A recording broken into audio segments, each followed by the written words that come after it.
రావటం అనేది దానికి ఆద్యులు కొద్దిమంది డైరెక్టర్స్ ఉన్నారు, ముఖ్యంగా దక్షిణాది నుంచి. దాంట్లో చాలా కీలకమైన వ్యక్తి శంకర్ గారు. శంకర్ గారు ఈ రోజున భారతదేశం మొత్తం తెలుగు చిత్ర పరిశ్రమ వైపు చూస్తుంది అంటే తమిళనాడు నుంచి వచ్చి తెలుగులోకి డబ్బై ఆ సినిమాని తెలుగు ప్రేక్షకులు ఇది తమిళ సినిమా కాదు తెలుగు సినిమా అని చెప్పి గుండెల్లో పెట్టుకొని ఆదరించారు. అంత గొప్ప సినిమాలు తీశారు శంకర్ గారు. నేను ఎప్పుడు అనుకునేవాడిని శంకర్ గారు తెలుగులో కూడా తీయచ్చు కదా డైరెక్ట్ తెలుగు ఫిల్మ్ అంటే. ఆయన ఈ విధంగా గేమ్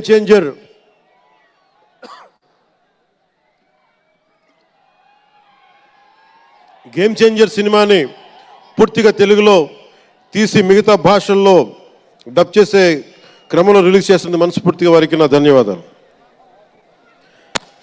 అలాగే దిల్ రాజు గారు, నేను తొలి ప్రేమ సినిమా అప్పుడు ఆయన డిస్ట్రిబ్యూటర్ అంటే ఏదో ఒక చిన్న పోస్టర్ చూసి ఎక్కడో ఒక మాటిని ఈ సినిమా చాలా సూపర్ డూపర్ హిట్ అవుతుందని ఒక నమ్మకంతో పాపం ఆయన అడ్వాన్స్ ఇచ్చారు. అలా స్టార్ట్ అయిన వ్యక్తి. మేము వకీల్ సాబ్ నా నిర్మాత కూడా అయినా. ఎలాంటి నిర్మాత అంటే నేను బాగా కష్టాల్లో ఉన్నప్పుడు డబ్బులు లేవు నా దగ్గర, పేరు ఉంది కానీ డబ్బులు లేవు, మార్కెట్ ఉందో లేదో తెలియదు. అలాంటి పరిస్థితుల్లో వచ్చి వకీల్ సాబ్ అనే సినిమా నాతో తీసి ఈరోజు జనసేన పార్టీ నడపడానికి ఇంధనంగా పనిచేస్తుంది వకీల్ సాబ్ సినిమా. దాని నిర్మాత దిల్ రాజు గారు.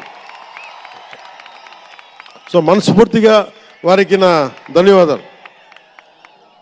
అలాగే రామ్ చరణ్